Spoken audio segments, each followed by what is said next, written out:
सुप्रभात, मेरा नाम यशराज है। मैं कक्षा छठी ब का छात्र हूँ और आज मैं आपके समक्ष एक कविता लेकर प्रस्तुत हुआ हूँ जिसका शीर्षक है वह चिड़िया जो चोंच मार कर दूध भरे झुंडी के दाने रुचि से रस खा लेती है।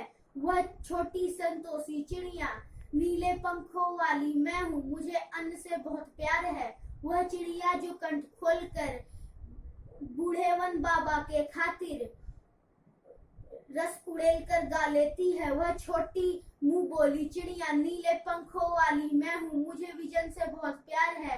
वह चिड़िया जो चोंच मार कर चढ़ी नदी का दिल टटोल कर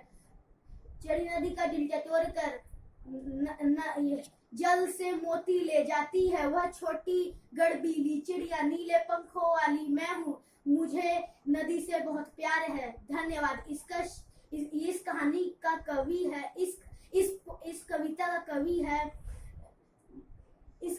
कवि है केदारनाथ अग्रवाल। धन्यवाद।